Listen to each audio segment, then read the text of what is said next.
Welcome to the Treehouse, the place where you can leave your worries outside and come inside the treehouse and enjoy yourself, even if just for a little bit. Like if you're having trouble interneting, which is apparently the hell that Raj Sharma is currently in. He is in so deep in internet hell, he cannot figure out how to sign into the show to do the show because he keeps depending on janky hotel Wi-Fi. We got to get him one of those internet cubes, Trey. Yeah. Do we even know where he is?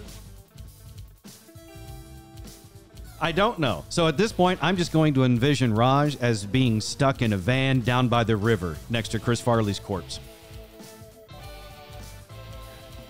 I clearly think he's not in a major metropolitan area because I can't imagine in this day and age you would have this much of a problem with Wi-Fi.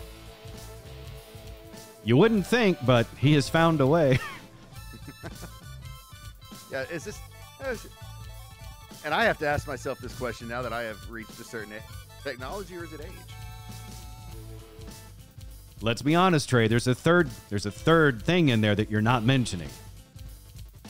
What? Intelligence. It was very sweet of you not to bring it up, but I feel like it's my duty to bring up those issues. Well, I don't like to infer it. I'm telling myself I'm a dumbass. I know it already. You don't want to necessarily project that onto other people. Right. And here's the thing: we're all pretty smart guys. We have moments of stupidity, and right now, you're admitting to yours. I freely admit to mine, and we're trying to figure out what Raj's level is. But if he can jump on, he will. If not, then it's still a treehouse magic. Tis what it is. The sad thing is he's going to miss out because I have some good stuff today. Trey, do you know where Silsbee, Texas is? I want to say it's down by Houston. That actually is correct. So I was able to learn. I want to say Silsbee, Texas is where Eric Dickerson is from. Well, look it up, Trey. Don't leave me hanging. I'm genuinely curious now. Because up until just a couple of days ago, I had never heard of Silsbee, Texas.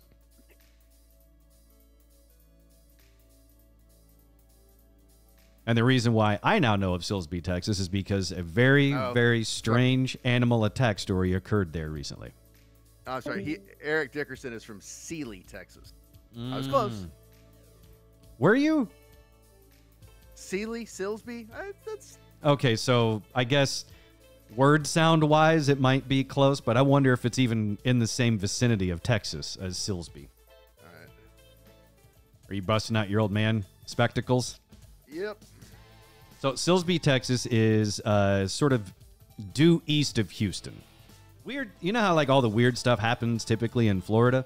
Texas doesn't always throw its cowboy hat in the ring, but on occasion. East Texas. And this is a great example of that. Now, this is not any individual's fault. This is one of those just random stories that I'm still kind of stunned by, and because it's so random and so odd, it has me questioning the authenticity of it. But I'm gonna play this for you, Trey. Okay, this is actually from our friends at WFAA who lifted it from one of their affiliates in, I think, Houston. A Silsbee woman says she feels lucky to be alive after she was attacked by a snake and a hawk. Peggy Jones was mowing the grass of her property when a snake fell from the sky. Good evening, everyone. I'm Brenda Matuti. As the snake gripped her arm, Jones says a hawk swooped down and started viciously attacking her. 12 News reporter Gloria Walker spoke with Jones tonight. Gloria, this wild animal attack really came out of nowhere. That's right, Brenda. Peggy Jones says this can only be described as a freak incident, and now she always keeps a vigilant eye on the sky. Scary, very traumatic. Mowing the lawn is something Peggy Jones does on a regular basis. But in late July, when she reached the middle of the property, she says she got a surprise no one could be prepared for. A snake dropped from the sky. He wrapped himself around me as I was slinging my arm and wouldn't come off. And as this is going on, there's a hawk coming down, trying to get him. And as I'm trying to sling the snake off, the snake is striking me in my eyes. He's striking my face, striking my face. The snake started coiling around her arm tightly, leaving her bruised, only to be met by a hawk who was coming to retrieve its lunch. It was a full-on battle between the three of them. Peggy was fighting for her life. About the fourth time, the hawk got the snake and carried it away, and I looked down and I was covered in blood. We decided to blur these photos based on the severity of Peggy's wounds. Peggy's husband rushed her to the emergency room where doctors say the snake didn't get a chance to bite her. I have cuts and scratches and punctures covering my arm. I have severe bruising on my arm. And I still have open wounds. While Peggy is still recovering, she says she is thankful for community support ever since she shared her story. I'd like to thank everyone. I haven't got to comment back on all of them. It just got overwhelming. I'm sorry. I'd like to thank everyone for all the prayers and concerns. It's been a overwhelming experience, and I just am thankful that I'm alive. And now Okay, so here we have the scenario. Let me recap this briefly. In Silsbee, Texas, a lovely old lady is out mowing the lawn. And while she's mowing the lawn, a snake falls from the sky, lands on her, and starts to coil itself around her arm. And almost immediately after this snake lands upon her, the hawk that was supposedly carrying the snake comes down to retrieve its lunch, and in the process attacks the woman, and the snake is attacking the woman as well, and now it's sort of like she's caught in the middle. And I have questions. I have so many questions, Trey. The first of which is, why is her husband not the one mowing the lawn? There's that. Mm-hmm. I'm just trying to put myself in mentally there of going, you're out mowing the lawn. It's Texas. It's hot. It's miserable to begin with. And all of a sudden, you look and you're like, there's a snake biting, just fell from the sky, wrapped around your arms. And you're looking up and going, God, what have I done? Why have you forsaken me? This is the worst thing. Oh, crap. Yeah, right as she looks up for an answer, from God is when the hawk comes down and smacks her in the face with its talons. I mean, if there's ever a woman who there was a story 5 years from now that said, she's afraid to leave the house, I can understand why. Yeah. So my second question with this scenario is, how do you not have a Ring camera so we can all see this? You running back and forth in the yard with a hawk on your head and a snake on your arm as you're waving it around like some sort of freakish gauntlet. Yeah, put a GoPro on the mower. God, be able to retire with that video. Yeah, it's like at this point she needs to do yard work. Whenever she does yard work, she needs to make sure she has a body cam like a police officer on. Man, maybe some Kevlar. And a helmet, apparently. So the questions I had were, why is the husband not mowing the lawn? Because even though it's the 21st century and because the husband knows that stuff drops from the sky at Silsbee. Oh, I didn't think about that. Maybe this is comeuppance for her. Maybe the last time her husband mowed the lawn, a snake fell from the sky and a snake came down to get it and attacked him, and she didn't believe him, and he said, "Fine, you get your ass out there and mow the lawn." And then this happens, and she walks inside covered in blood and feathers, and he says, "I told you so." Yep.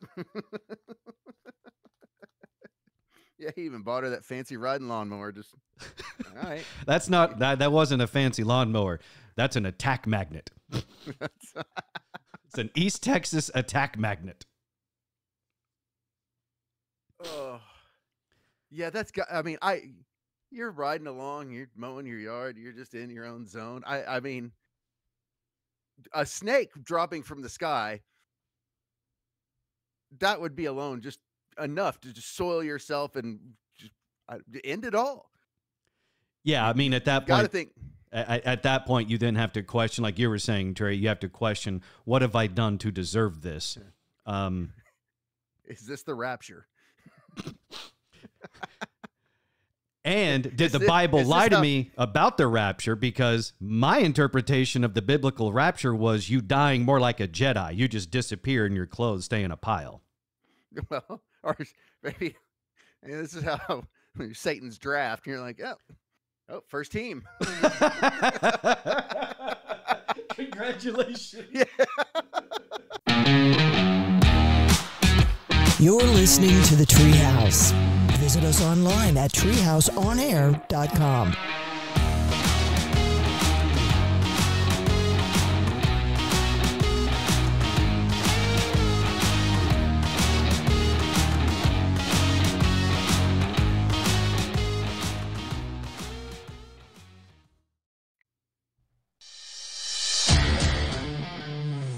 You're in the Treehouse. Visit us online at treehouseonair.com. This segment of the Treehouse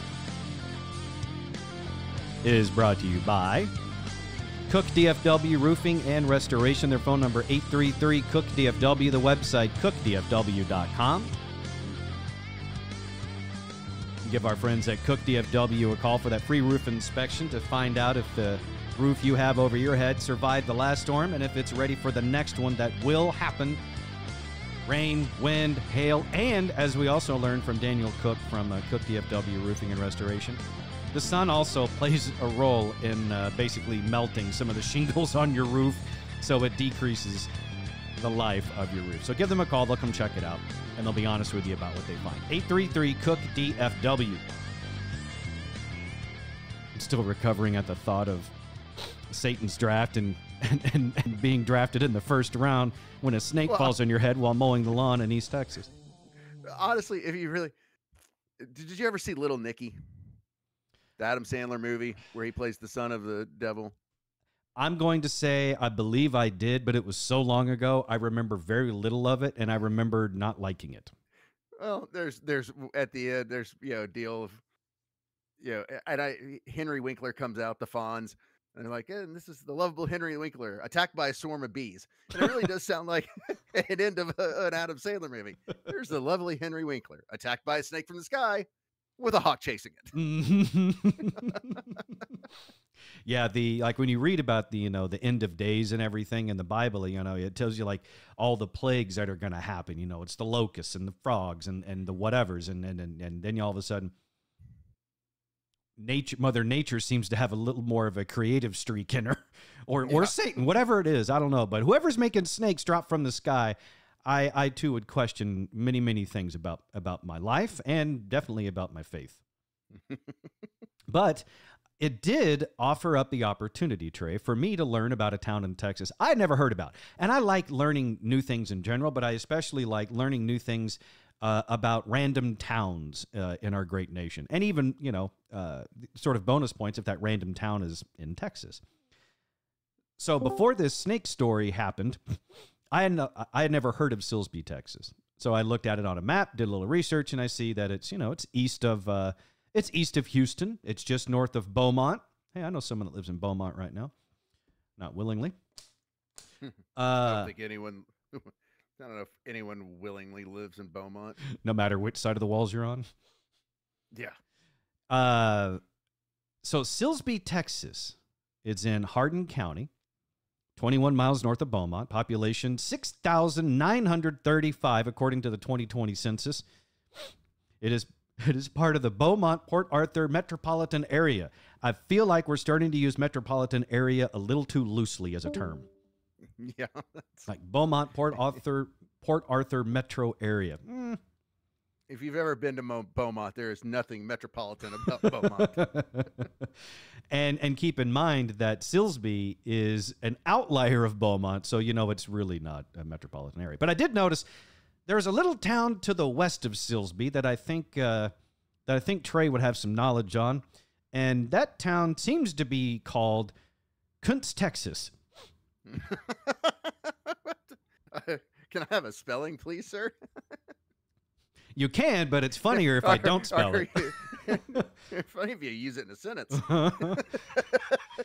Trey has dated many a women from Kuntz, Texas.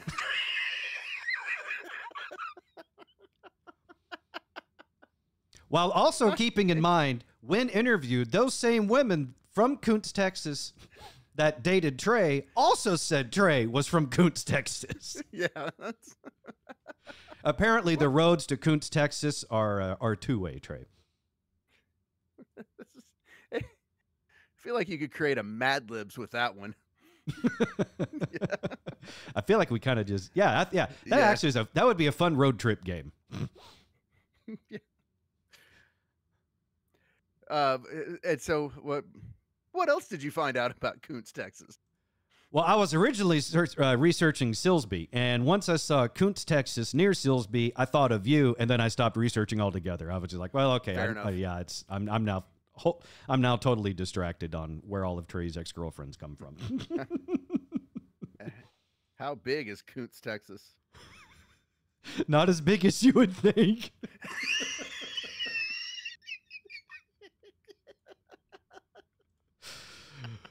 Oh, man.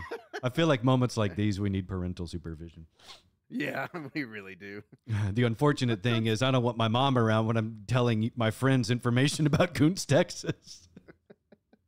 But then again, if I'm not saying that, never mind. So I did a little I did a little city research, and that was interesting. So I found Kuntz, Texas, which now I feel like we need to get shirts made for Kuntz, Texas. I feel like I've got an ex I need to drive down there and go, I'm just taking you home, baby. I wonder if that's what happened between Tony Romo and Jessica Simpson. Because the story was that when they broke up, I think, somewhere in Temple, Texas, and he basically stopped the car as they were driving back from Austin back to DFW, and he's like, get out. And he left her at I think it was the IHOP in Temple. Maybe he was actually on his way to Kuntz to take her home, and he couldn't even make it. He's like, you're done here. You're getting out at the IHOP. I forgot. I totally forgot that. That's one of those great stories about the lore of being a Dallas Cowboy that I have not heard, because when you're a Dallas Cowboy, you always hear these great stories, whether it's the White House days back in the early 90s when, the Cowboys were winning, when the Cowboys were a dynasty. You hear about the glory days, the 60s and 70s of Cowboys winning a couple of Super Bowls, and you get, Staubach and Lilly and all those great, Randy White, all those great legendary names. And out of that, you get the great stories like Roger Staubach and Drew Pearson creating what everyone now knows as the Hail Mary play. Yeah. But we also get those behind the scenes, stories like the Hail Mary, or Nate Newton driving weed across the border multiple times and getting caught for it. Those behind the scenes stories. I want to know about the behind the scenes story of Tony Romo dumping Jessica Simpson on the side of 35. Yeah, I want to hear about like the 5 minutes of audio in the car leading up to that point. Because I mean, it's one thing for me or someone else to get to that point, but if you're Tony Romo, you are the quarterback of the Dallas Cowboys. It's such a high profile spot, and you're dating someone who potentially has an even higher profile, especially at that time. You're weighing the options, and it is so bad that you can't wait to get her home to Kuntz. You just gotta stop. Just get the F out. Just get out. Yeah. I'm with you. I wish he had dash cam. I wish Tony Romo had a dash cam in that car so we could hear the argument between him and Jessica Simpson, to where he eventually just says, get out. Get out, get out, get out. Or she says, I'm so mad, I'm getting out. And he just says, okay. Yeah. Oh yeah. What if they're driving up 35 and she's trying to open the door? You know what? I don't think it's as me playing Tony Romo here. It's like, hey, baby, I don't think it's safe for you to jump out of the car. So I'm going to make sure I give you a soft landing. I'm going to throw you on top of these pancakes at the IHOP off 35 in Temple. Oh, so I want to know. I want to watch the 30 for 30 on the Tony Romo Jessica Simpson breakup. That's a documentary I want to see. Yeah, that is absolutely one, because I mean male, female, we've all been in the car with a significant other where you want to get away, like one way or the other. Either you jump out or they jump out. But to get to that point, I mean, that had to have been a doozy of a fight. I've always had this thought when it comes to the epic car fight. Stereotypically, you, the guy, are driving. She's in the passenger seat. You get into a really bad fight, and then she starts opening the door saying, let me out here, let me out here. I don't want to be in the car with you anymore. And you think to yourself, for the briefest of moments, what if instead of letting her get out of the car, I jump out of the car? And now I've got a driverless vehicle with an extremely mad significant other. And I've just done a stuntman roll out of the driver's side door. Is that one-upsmanship taken too far? Saying it's like, you know what? No. You don't get to get out of the car. I want out of the car so much so I don't even want to drive anymore. Especially if she was bitching about his driving, then it makes it all the funnier. It's like, fine. Just you get don't out. like my driving? You drive. Yeah. See if you can hop over this console and you were Jesus, better take the wheel.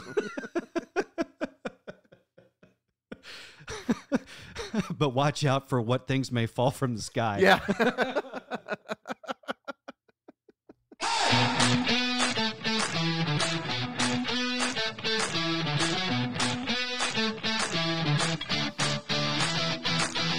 You're listening to The Treehouse. Visit us online at treehouseonair.com.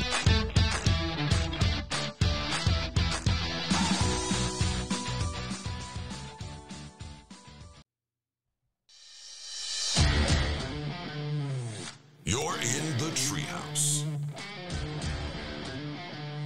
Visit us online at treehouseonair.com.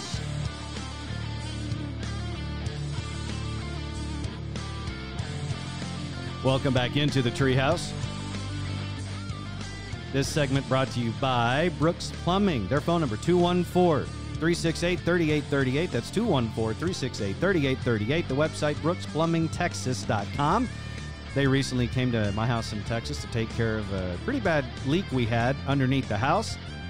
They had that thing fixed in under 36 hours, which contributed to getting rid of the roaches that were coming up and terrifying my wife.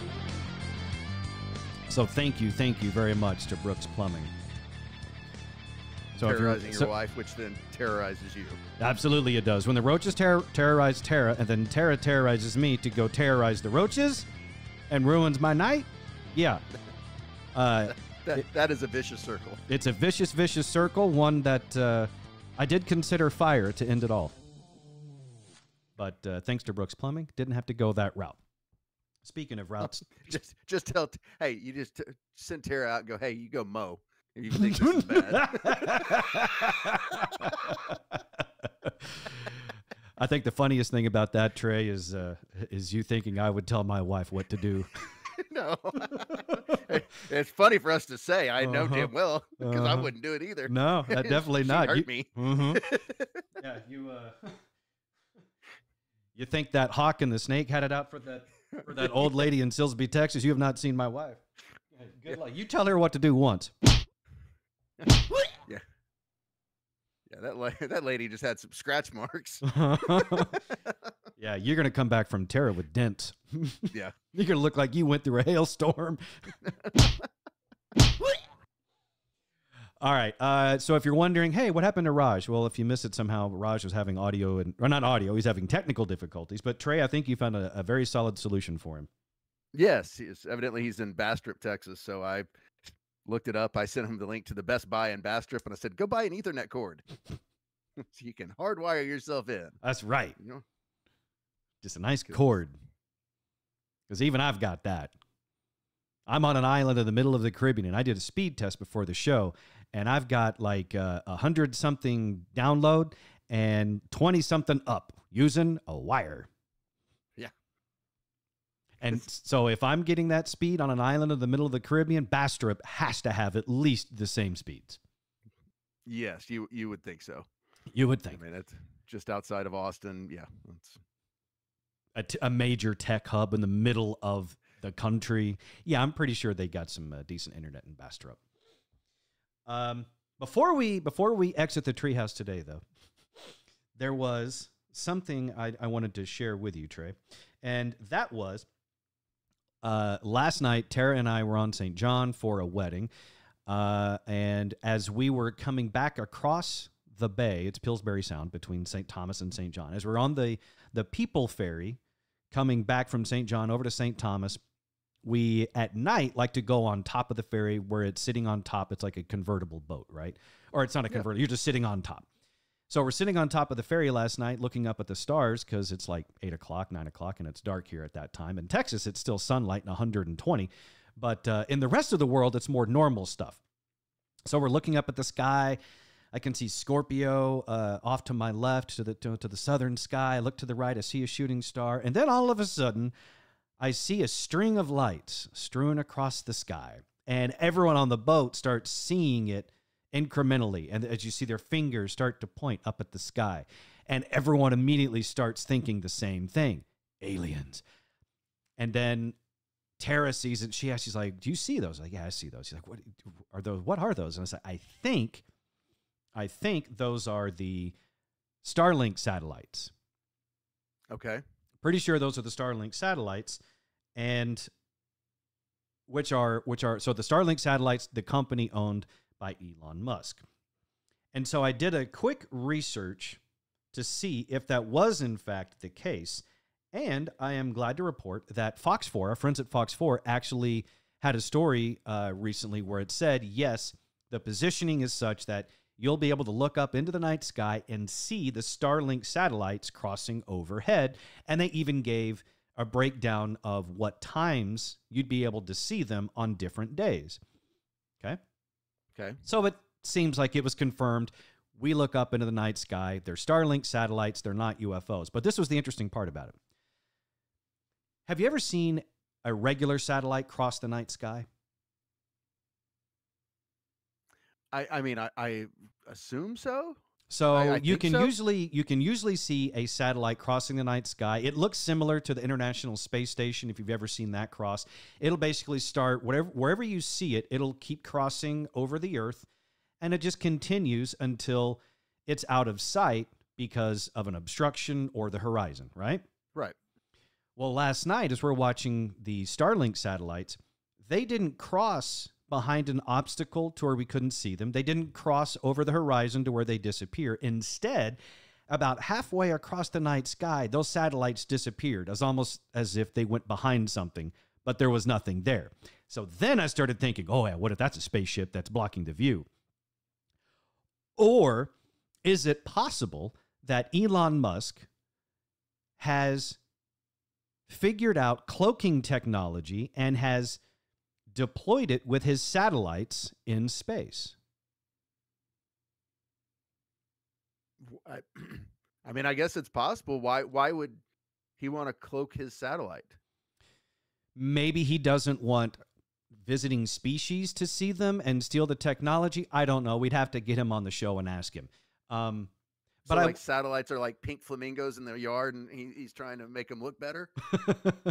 It could be. He's trying to dress up the Earth a little bit or something.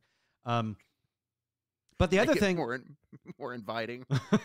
But the thing I worry about if Elon Musk does in fact have this vanishing technology that he's using on his satellites in space so we don't see them on Earth, is the problem with great technology and great power comes responsibility. And I'm afraid that he's now using this same vanishing technology in his other businesses, like on Twitter, where Twitter users seem to be vanishing without a trace as well. Yeah, but a big X. Where things used to be. Yeah. All right, thanks for hanging out with us in the Treehouse today. Be sure to follow all things Treehouse at treehouseonair.com. On social media, it's at Treehouse On Air. For Trey, it's at Trey Trenholm1. For me, it's at the Dan O'Malley. And for Raj, it's at Comedian Raj on social media as well. We'll see you next time in the Treehouse.